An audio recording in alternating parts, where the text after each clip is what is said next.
Hey guys, welcome back to Defining Truth podcast, episode 49, almost 50. We got an interesting show today, but first, if you would love to do so, and I think you do, you should subscribe because it helps us and it shows your support. So check us out on YouTube. Find Defining Truth on YouTube. You can search Defining Truth, Brandon Jones, Josiah O'Neill, etc. But definitely when you find it, hit the subscribe button. It's really cool. You can watch us and put a face to the voice. Or if you like listening, you can find us anywhere you get your podcasts. That's Apple Podcasts, Google, Spotify. We're everywhere. Okay, that's the joy of distribution. I'm Josiah O'Neill with my co-host Brandon Jones. Today we're going to talk about the cabinet debates raging in D.C. as Democrats wriggle in agony over their stunning national defeat. America spoke loud and clear. No more woke nonsense. No more DEI failures. No more socialist propaganda and self-hatred. In short, America's back.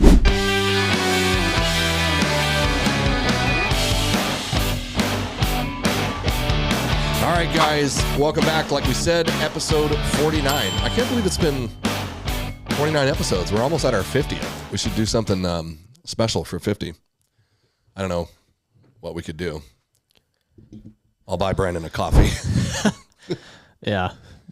So we're going to talk about the nominations this week. It's been a hot week in D.C. As I mentioned, Democrats are wriggling in agony at their stunning defeat. It's you love to see it. Love to see it. The return of common sense has just been astounding. I mean, it's unbelievable, especially when you start comparing the difference between the two administrations. I mean, you know that many Americans got to be thinking, like, what in the world was happening?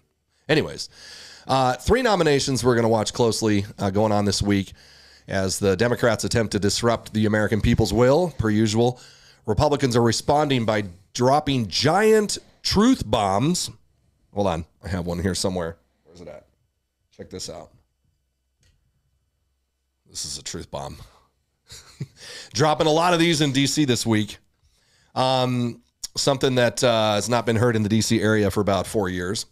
The 3 in question this week, Tulsi Gabbard, nominated for Director of National Intelligence, RFK Jr. for Secretary of Health and Human Services, and Kash Patel, Director of the FBI. And we're going to talk about why this is important. Well, let me just tell you. Because these 3 areas in particular will help shape the future of America and directly counter much of the damage inflicted by the American-hating leftist over the course of the last administration. From vitriol nonsense peddled as health advice to the weaponization of America's leading law enforcement agency, accomplishing the exact opposite of its design, and I'm talking about the FBI, we'll get into that more in a minute, to the intelligence community losing its way in the dangerous la-la land of DEI confusion. America's dangerously at risk until now. So, Brandon, let's get into it. Who do we want to talk about first of these 3?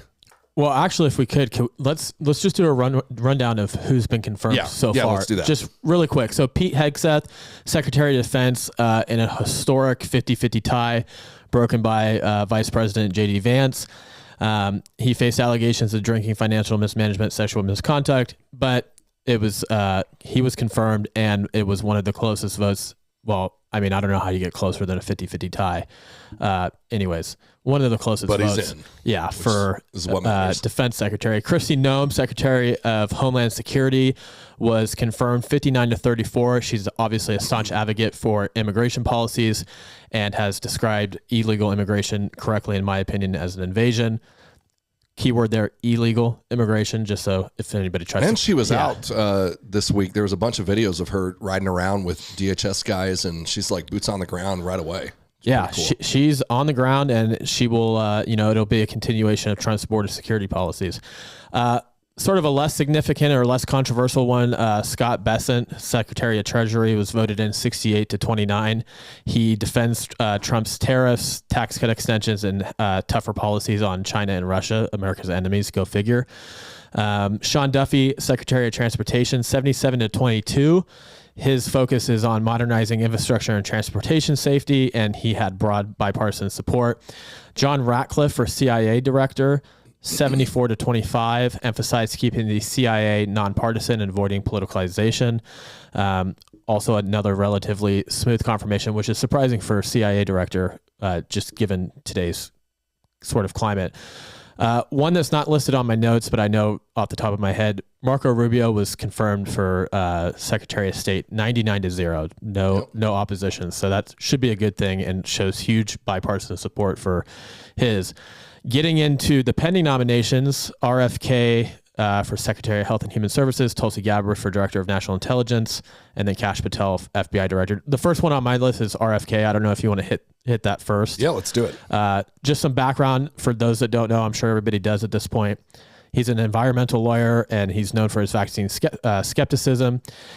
He was questioned over anti-vaccine rhetoric, faced Republican criticism for supporting abortion rights, and raised concerns among agricultural and pharmaceutical industries.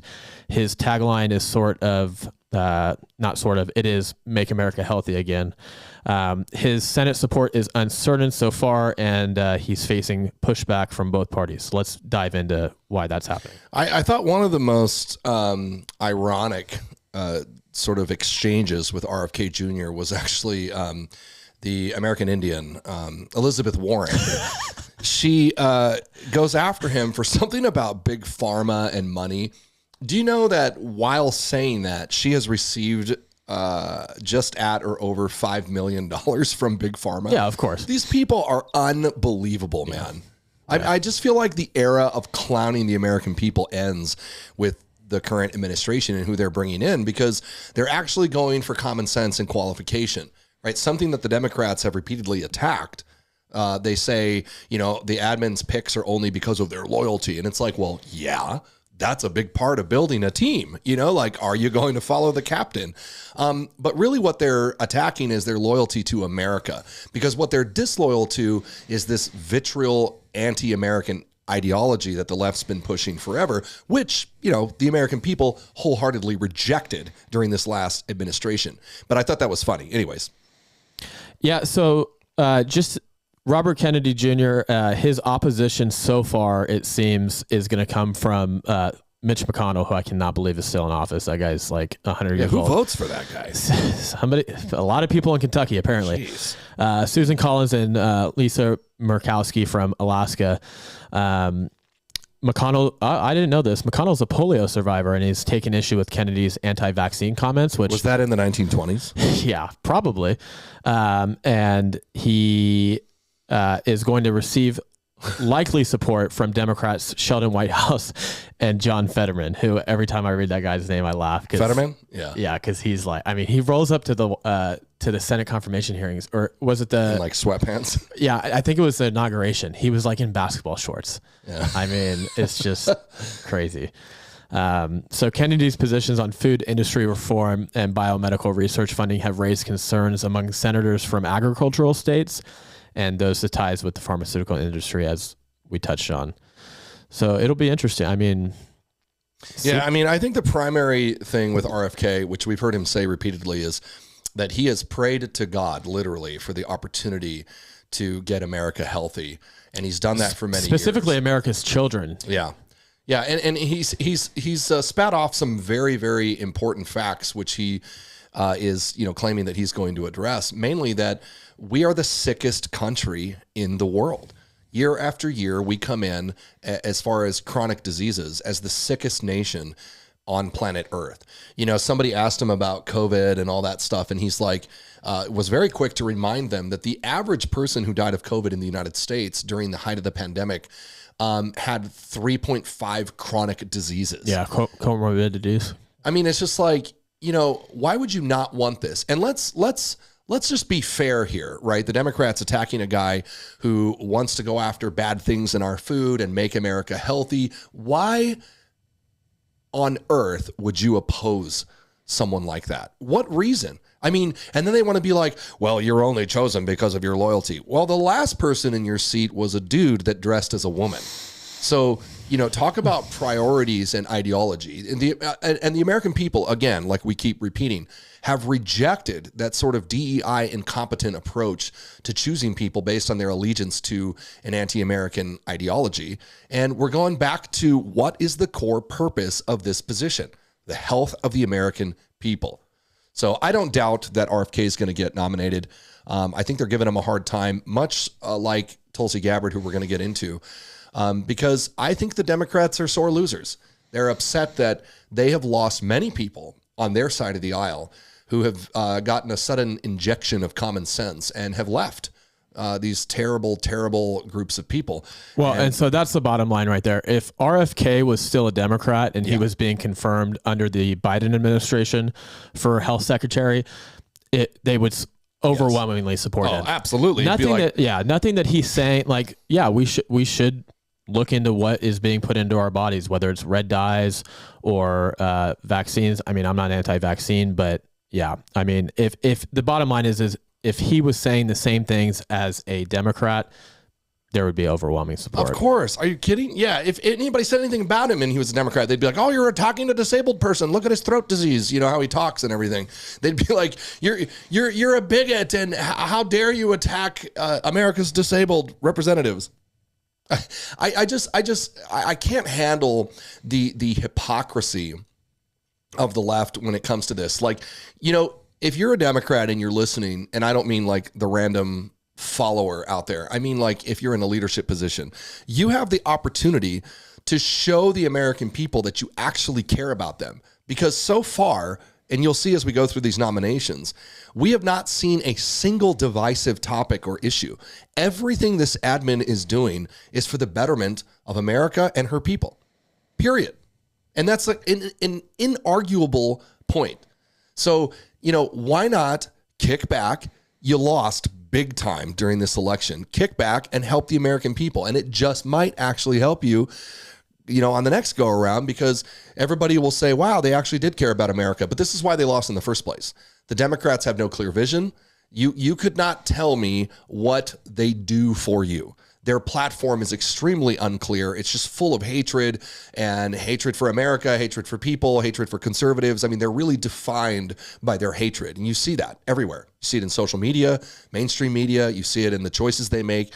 And we continue to see it in these nominations. So, well, and he did, just to clarify, because I think the big controversy, or one of the big controversies around him, is his vaccine. So to be clear, he said several times during his hearing on Wednesday that he supports vaccines. He was quoted saying, "News reports have claimed that I'm anti-vaccine or any industry. I am neither. I am pro-safety," end quote.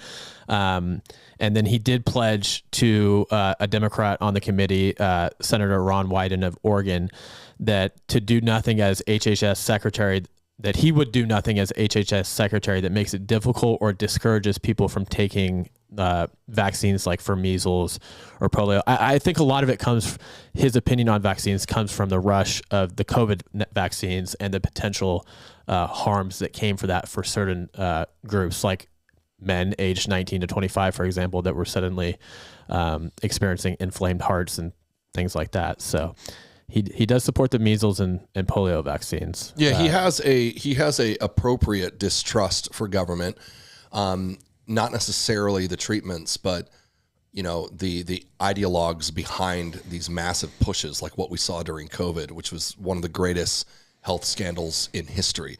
CBS News quoted RFK as saying, "I support the measles vaccine. I support the polio vaccine," emphasizing his backing of certain immunizations. He went on to say, and I quote, "If we want to uptake of vaccines, we need a trustworthy government. That's what I want to restore to the American people and to the world." I think that sums up his perspective right there. He takes into account the science and the health advisors, et cetera, but he's extremely skeptical of bureaucrats who manipulated people to make billions of dollars for the pharma industry and themselves. And I think that's an appropriate perspective to have.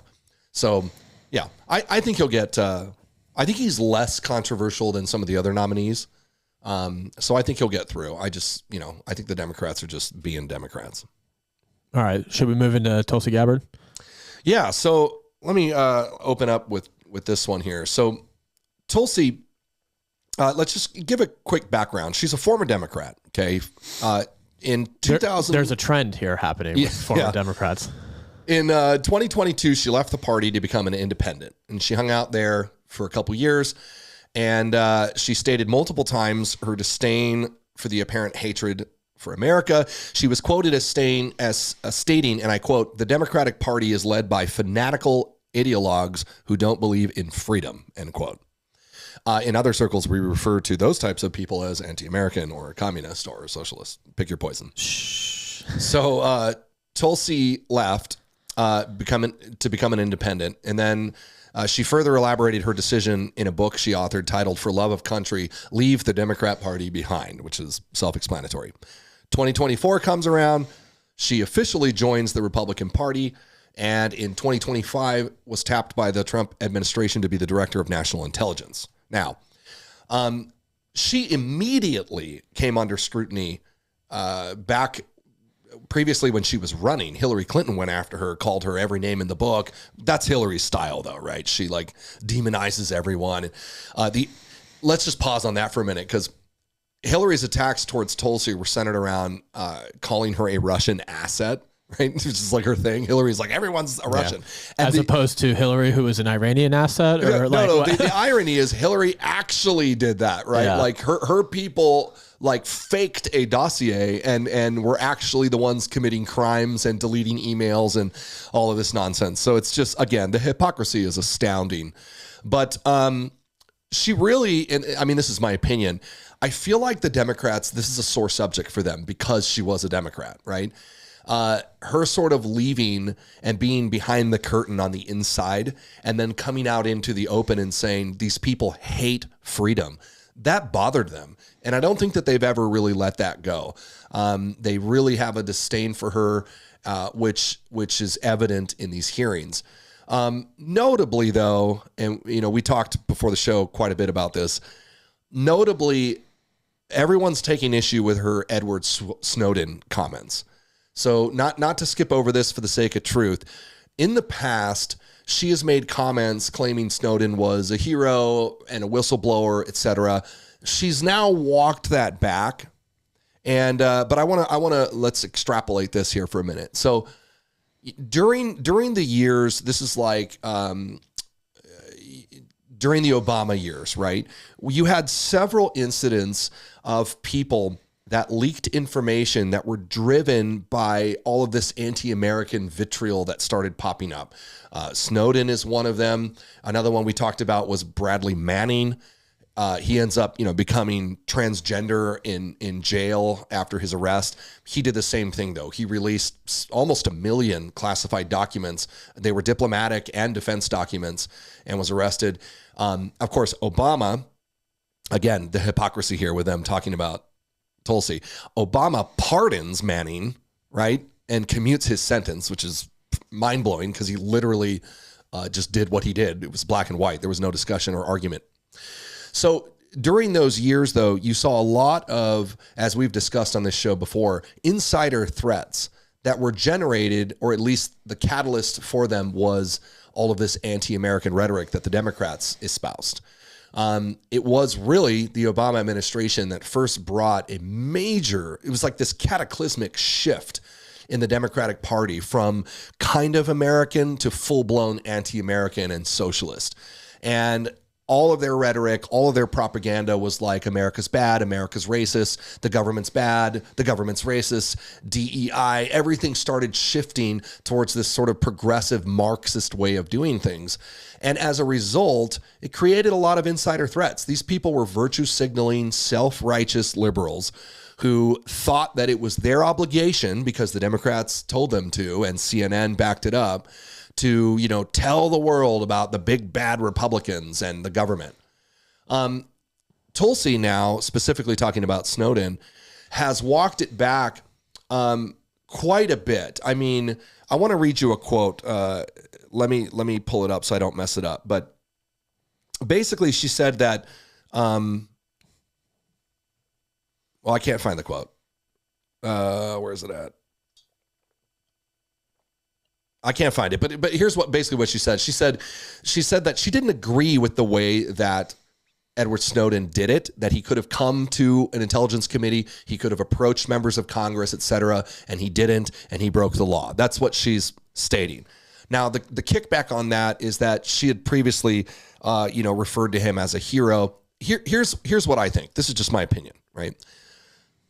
I think that her opinion has probably changed now from 2017 when she said that. And that's why I brought up the whole Obama year stuff, because during that time, especially where she was at in life as a sort of independent, maybe leaning libertarian, she was on Joe Rogan's podcast. You have a group of people that was leaning towards this ideology of sympathy towards, like, we hate the government. And I understand the distrust for government, right? I mean, you're not American if you don't distrust your government. You should. But many of these people went too far into where they committed treason. And I don't know that Tulsi would say the same thing today as she did then. Now, some people are like, oh, that's why you're a terrible person. I don't share that. I think that you should flip-flop if it's from bad to good, and we should celebrate those changes. People get mad when they're like, well, you didn't say that a year ago and now you are. And it's like, well, isn't that a good thing? Don't we want people to learn and progress and change their mind? Now, it's a bad thing if you're going from good to bad, obviously, reneging on a promise or, shifting, say, your pro-American stance to that of like America's enemies. Obviously, that's bad. But you have to exercise good judgment and scrutiny in each individual situation. And in this case, she has repeatedly stated, that he broke the law, he committed a crime, he didn't do it the right way, etc.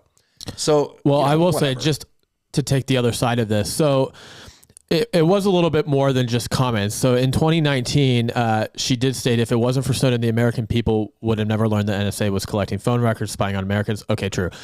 She also co-sponsored legislation with then Representative Matt Gaetz to drop espionage charges against Snowden. Then in 2019, praising him for exposing the NSA's mass surveillance. So to your point, okay, then you can have the flip and say, I was wrong, or I shouldn't have done that, etc. That's okay. It's interesting to me, and maybe you have some insight into why she failed in the confirmation hearings when pressed by senators on both sides to even today label him as a traitor. So I'm curious as to why she wouldn't just come out and say that.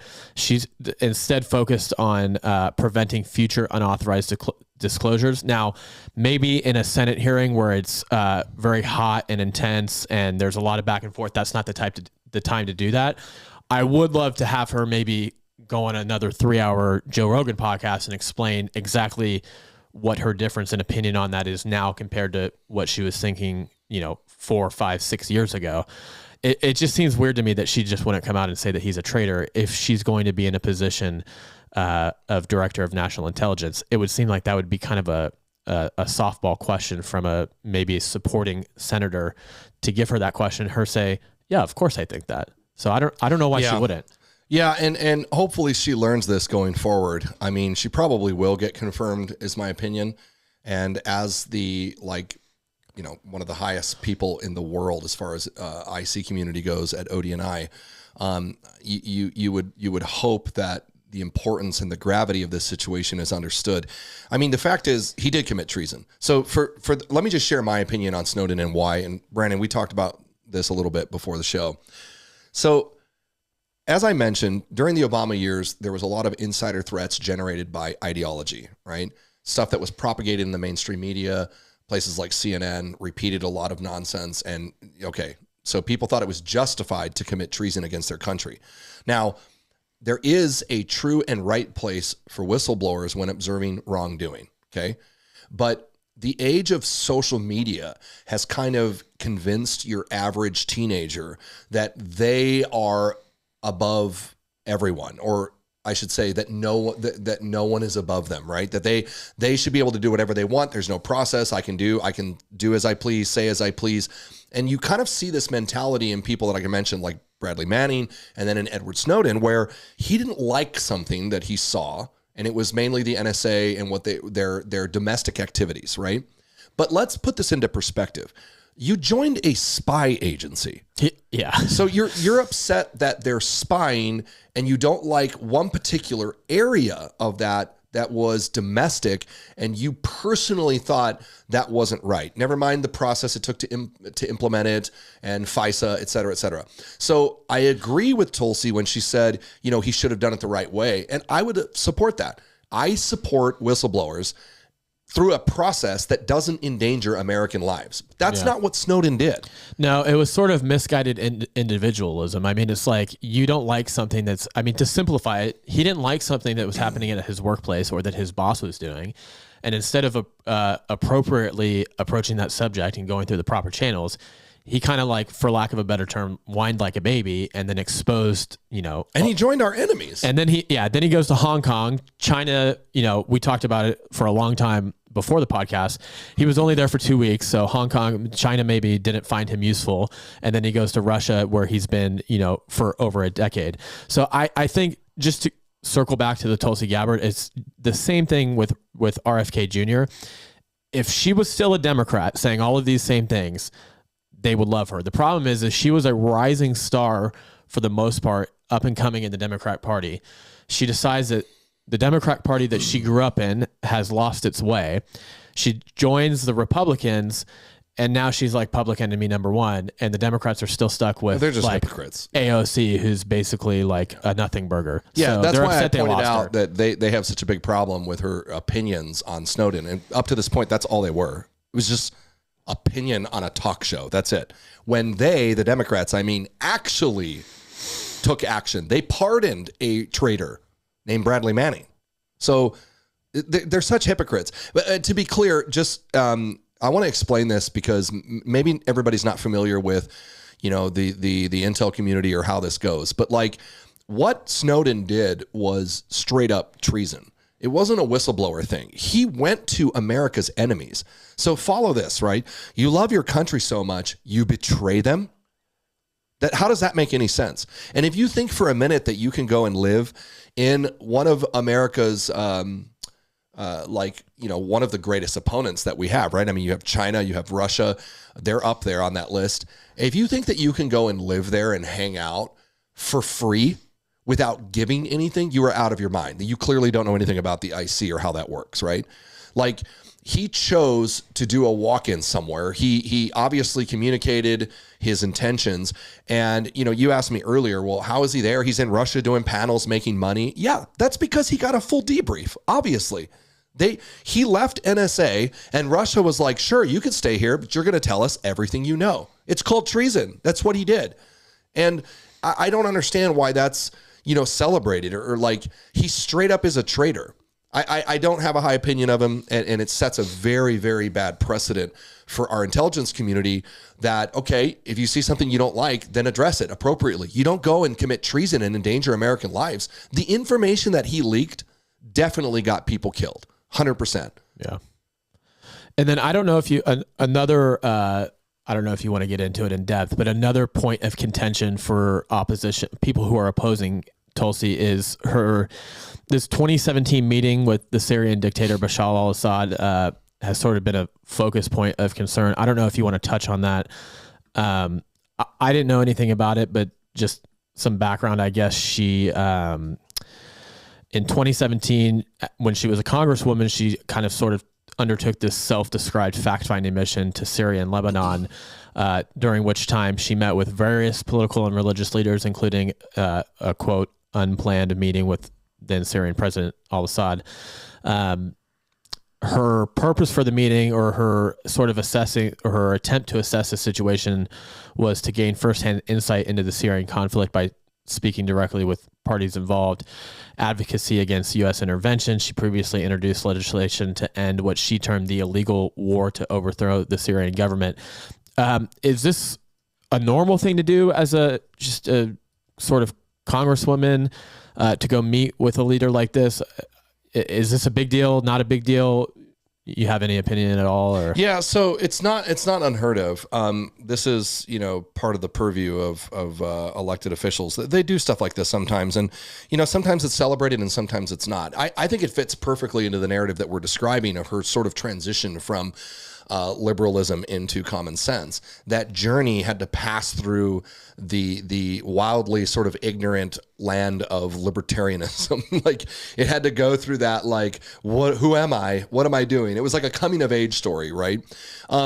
Tulsi's not the first to go and meet people and try to get answers on her own. I understand the motivation was correct. You're trying to skirt the bureaucracy because they're liars, right? And that's how a lot of American people feel too. Notably, I think probably one of the biggest examples of this previous to her would have been Charlie Wilson, right? And they made a movie about this. I think it was Tom Hanks played him, Charlie Wilson's War. This happened in the 1980s. Charlie secretly funneled U.S. support to Afghan mujahideen to fight the Soviets. And this was like a thing that he did all on his own. He was seen as like a covert hero because he was fighting communism.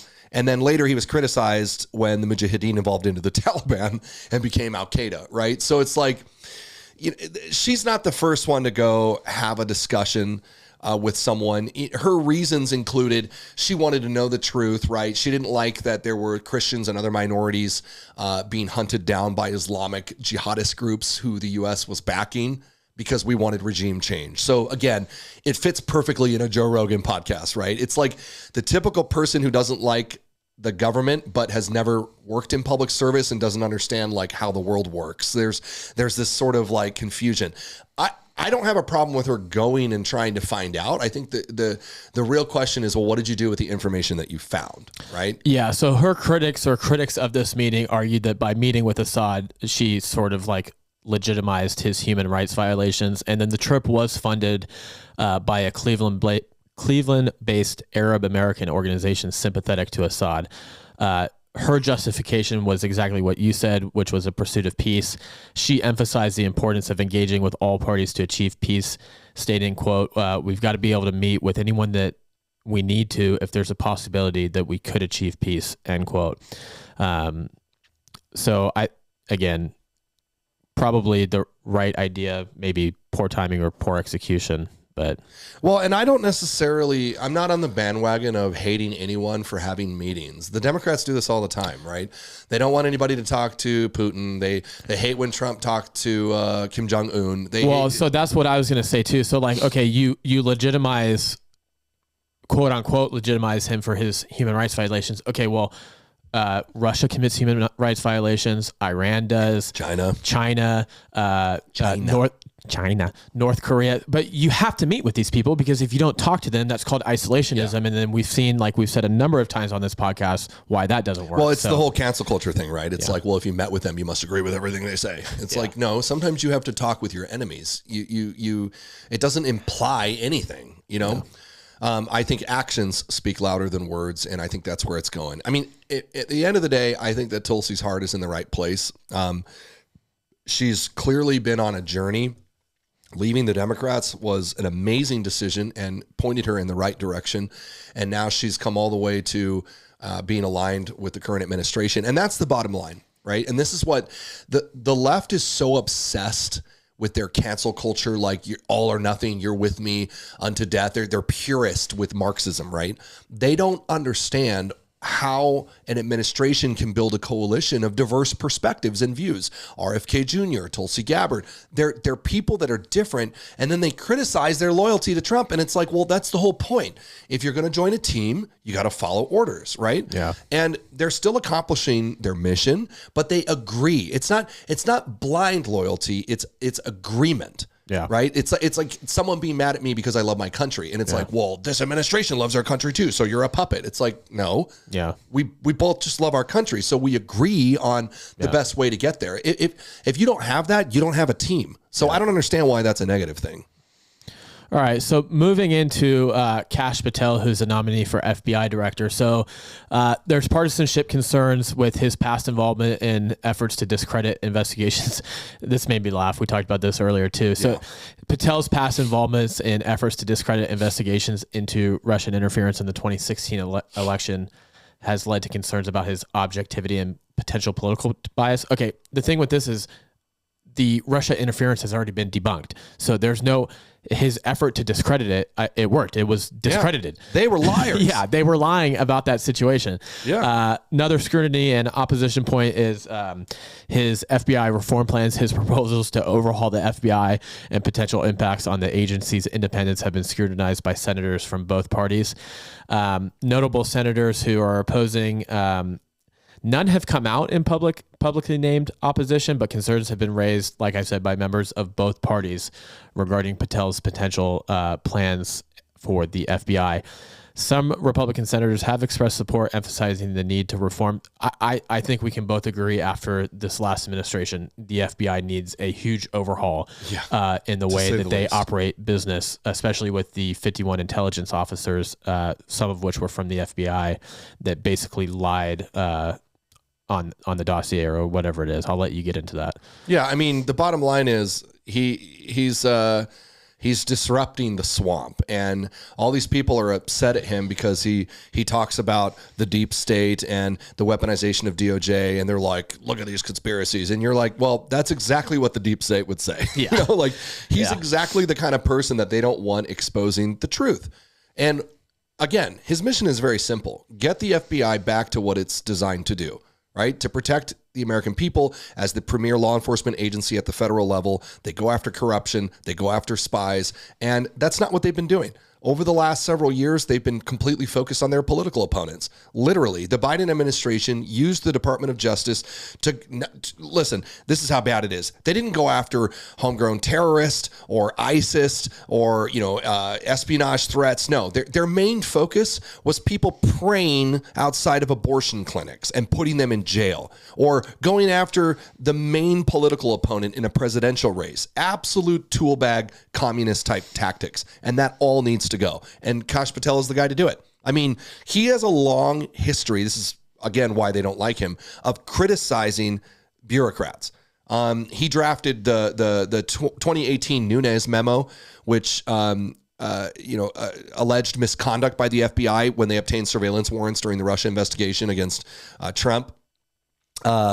He's held numerous senior positions at the National Security Council, Office of Director of National Intelligence. He was the chief of staff to the acting U.S. Secretary of Defense. I mean, the guy's got a litany of experiences and backgrounds that qualify him to do this job. And primarily, he's a truth seeker. He didn't drink from the fire hose. He didn't drink the Kool-Aid, excuse me.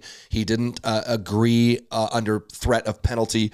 And he paid the price for it. That's what I think the beauty of this is, that people like him and others who dared to speak against the leftist regime, they were sought after punitively. Some of them lost their jobs. Some of them were criminalized. They were punished. They were put in jail. I mean, that's a whole nother topic in general. But I think it is a beautiful, beautiful thing. It's a beautiful thing to see some of these people who stood for truth during the hardest of times now being put in the position to do something right about it. I mean, I just read this morning, actually, in my devotion, in the book of Esther, the story of Mordecai. Esther, if you don't know, it's an amazing story. Go read it. Esther's not that long of a book. Mordecai is her uncle. And basically, the king was going to kill all of the Jews in the land, etc. And this plot was exposed. So long story short, Mordecai ends up being put into this highest position under the king, extremely powerful with all this authority, and they're able to take retribution and clean everything up. That's a total recap of the story. You got to read it yourself. But it reminds me of this where, this admin's coming in, and after all of these years of such just anti-American nonsense and hatred, we're just taking people who stood their ground and we're giving them now the opportunity to do the right thing. And I'm confident he's going to get nominated. I don't think that they have much against him at all, other than we don't like him because he spoke against us. And I think that makes them look bad. And I think that's exactly why the Democrats lost the entire country this last election, because they're cowardly and they're hypocritical. And the American people saw their obsession with hating America, hating Christians, hating God, hating anybody who opposed them. And they just said, enough. That's enough. And this is what you get. You get Tulsi Gabbard, RFK Jr., Kash Patel, Pete Hegseth. The list goes on and on and on. So I'm glad to see it. I think he'll get in. I do. Anyways, Yeah, I think that's what we have for this week. We'll stay tuned and give an update on how these play out over the next week or so. Yep. Stay up to date. As always, follow us on Instagram and watch us on YouTube. Don't forget to subscribe. And you can also stay up to date on X, where I like to put out tidbits of news and especially big stuff going on. I'll jump on there. We'll go live sometimes. But if you haven't already, checked out definingtruth.org, definingtruth.org. You can go there and pick up a copy of my book, Defining Truth, Articulating America's Worldview. It's a little tool in your pocket to help in those difficult conversations on why are we here? Why is America what it is? Where did we come from? And how did God play a role in that as we shed light on the Christian Judaic values that are the pillars, the foundation of Western civilization? So until next time, keep defining truth.